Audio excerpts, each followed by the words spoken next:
5 underrated strategies to help you close more deals fast. Kevin Ware, your action business coach, helping you achieve your business dreams.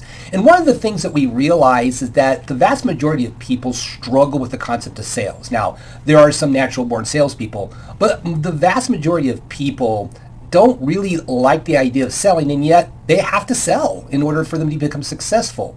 So what are those key elements of sales that we can universally apply that's going to make a dramatic difference in your ability to close more deals fast and help you make more money, either as a salesperson or as a business owner? So let's dive into those 5 strategies that's going to help you most of all make sales and help you make more money.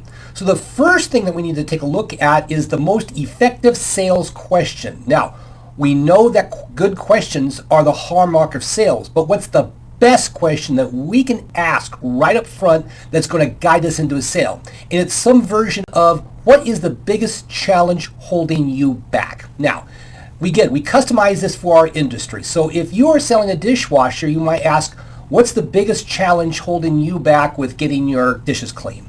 Or it could be, let's say, your bookkeeper. So what's the biggest challenge you're having with your bookkeeping protocol? It could be other items. It could be something of, let's say fashion. What's holding your closet back, in essence? What is that question? Now remember, this particular question is designed to elicit a conversation and helping them understand. Because remember this, people don't talk to salespeople unless they need something. So your job is to ask that initial question right off the bat that basically starts a conversation that's going to lead to a lot more questions. So if I'm selling business coaching, I'll ask, what's the biggest challenge that you are having in your business today? And sometimes I preface it of, you may have like 5, 8, 9, but what's the number one challenge you're dealing with? That elicits a response, which then allows me to dig deeper and go through a good sales process. So number 1, ask that magic question. What is the biggest challenge that you are having with blank today, whatever that looks like in your industry? Now, the second thing that's going to get our sales moving faster and closing sales is I need to move from the sales conversation into a conversion. Now, a lot of people struggle with this because it seems very clunky to them. They don't understand at what point to move it from the conversation into, okay, let's get this thing done. So a couple of ways that we can approach this one is, where do you need the most help? And so for example, let's say we are doing a dishwasher. What is it that you would need most of all for dishwasher to help you achieve whatever you want with your dishes? Is it that I can help you with most of all with your bookkeeping? Something of that nature. And then the obvious question is, can I show you how to get started? I can tell you that question, can I show you how to get started? I would say 99% of the time the answer is yes.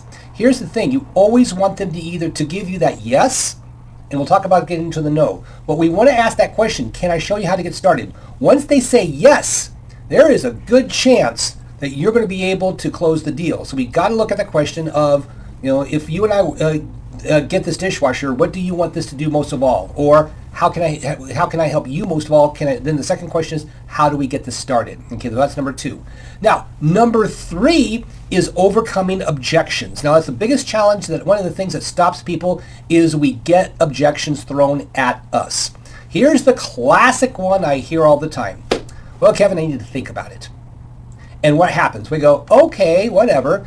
Well, that doesn't really get to the heart of why they have to think about it. Now, if we're in sales, our job is to prepare the client before we ever meet them to answer a lot of their questions before we talk to them. Now, obviously, if you're in an industry where you don't have that, you asking questions and giving them solid answers along the way is that information. But when they have that, well, I need to think about it, here's what you do. And you said this, what is it specifically you need to think about?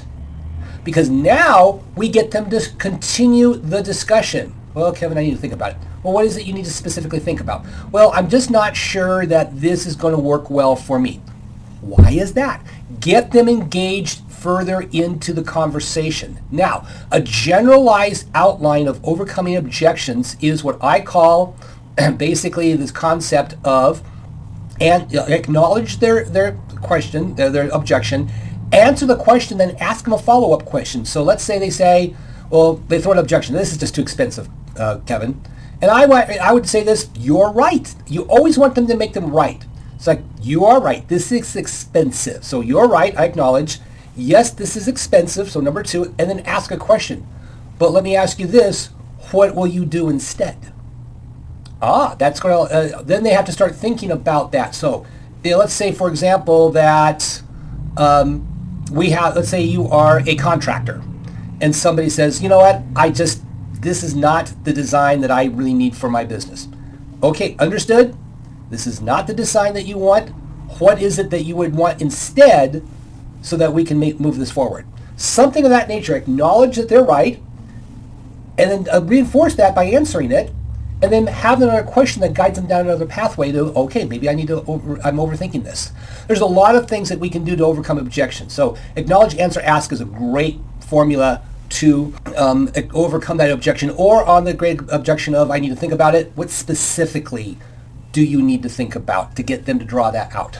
So then finally, the 5th one in this whole series is you need to build trust with your client, with your customer.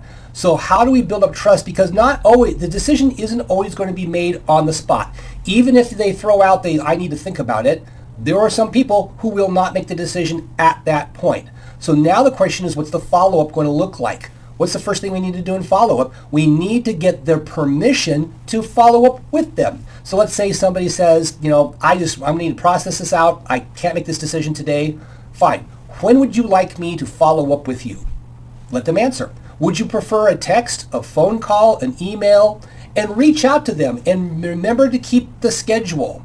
If they're still in that decision-making process, you need to keep touching them in a way that is not threatening, is not intimidating, does not feel salesy, but just maintains the communication. Text might be, hi Mike, it's Kevin, checking in on our discussion from Tuesday. Let me know where you're at in the decision-making process. If it's an email, if it's something of that nature, continue that follow-up process until you get a yes or a no. You want to get something. I've seen this too many times where we do a sales, we put a quote out there and we do a sales presentation and we never get a decision.